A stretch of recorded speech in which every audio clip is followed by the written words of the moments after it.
Our wireless bridge here actually has an SFP slot full of fiber uplink, so this one here is powered by standard PoE. Hi tech lovers, welcome back to Fast Cabling.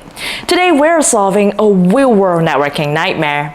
Imagine this, you're managing a massive logistic yard. You need to get high-speed internet to multiple remote checkpoints, places where packages or scanned data is uploaded. Everything needs to be real-time. But here's the catch. You cannot dig, no trenching allowed. And the perfect spot for the wireless bridge is on a pole far from the main building, with no power outlets, no network cabinets, nothing, just air. So this was the exact challenge faced by a logistic company. The distance was over 100 meters, so regular Ethernet cable were out. They needed a wireless bridge for clear line of sight, but the ideal mounting point had zero infrastructure. Running fiber would solve the data distance problem, but fiber doesn't carry power. So the real question became, how do you deliver both data and power to a device that's literally in the middle of nowhere? So that's the problem we are diving into today, and the solution is clever, it's robust, and it uses some seriously cool tech. So stick around because we're about to break down how composite fiber cable and Wi-Fi 7 can make a wireless bridge work anywhere. So how did they crank this? The answer lies in one cable that does two jobs. Now meet the hero of our story, composite fiber optic cable. Now this isn't just a fiber optic cable. Inside, alongside a hair-thin glass fiber that carries your data at light speed, are copper power conductors. One cable, one pool, deliver both your network connection and the DC power needed to run your equipment. This means fewer failure points, zero separate trench for power lines, and a much cleaner installation. But you can't just plug this into a wall. The power has to come from somewhere. So this is where smart power design comes in. The power is injected centrally from the main building's network room. You have to calculate the voltage based on the distance to combat voltage drop, and you should size the power supply not just for today's need, but for future devices too. Now you're sending this power down to our copper cores inside a composite cable, so you can avoid the cost and hassle of installing outdoor AC power all the way out there. So without saying, let's begin. So first, let's solve our power problem. Inside the control room, we have our 48-volt power supply sending DC to our power conductor inside the composite fiber optic cable. And it goes all the way to our outdoor surge protector to protect our equipment at the outdoor environment. Now inside, we have a circuit breaker and a surge protector. The composite fiber optic cable goes in, the power conductors connected through the circuit breaker and the surge protector, so we can have clean and safe energy out here. What's waiting for it is our industrial grade PoE injector. This thing got an IP67 waterproof rating, aluminum housing rated IK10 for vandal resistant. It takes that wide range DC input from our composite fiber optic cable, anything from 24 to 56 volts, and converts it into stable standard PoE plus power. Now it also does a power handshake with the device it's connected to. Make sure it's compatible before sending full power. It has overload protection, and because it's transparent to network protocol, it doesn't interfere with your data at all. It's just a power conversion station in a tough metal shell.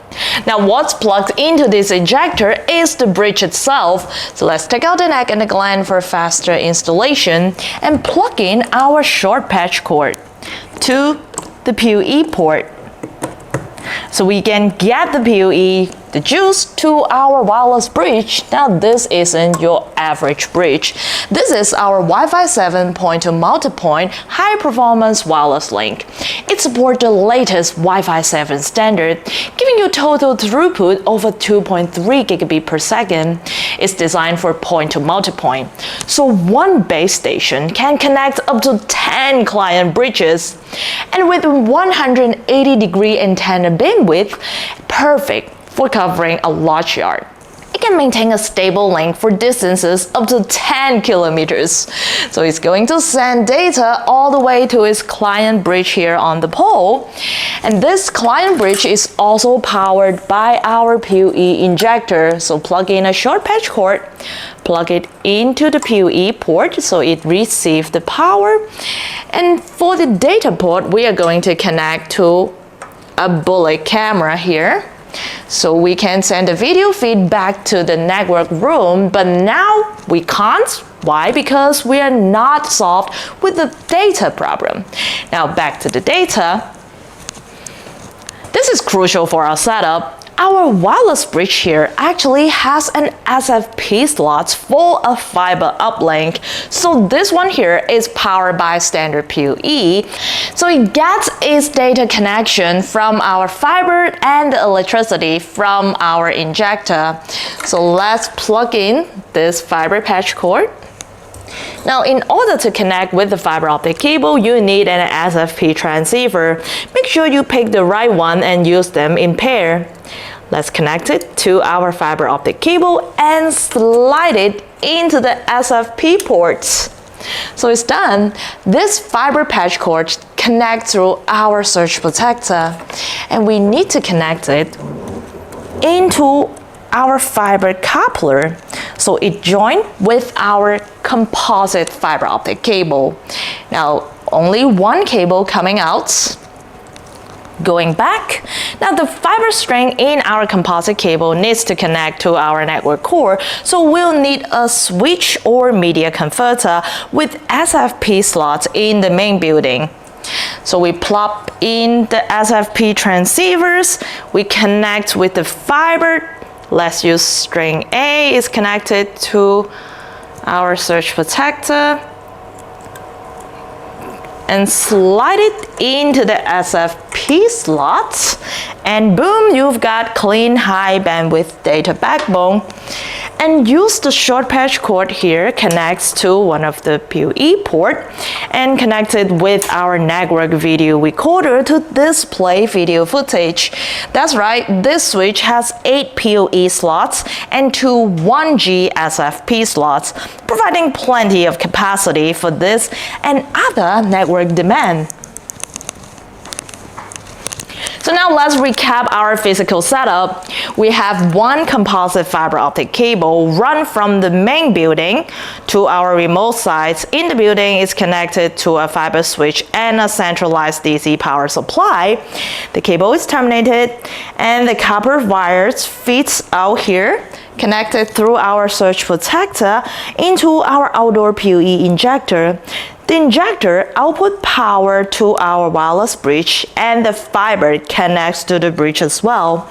The bridge is mounted high, gets perfect line of sight, and creates a wireless impossible cable to our checkpoints.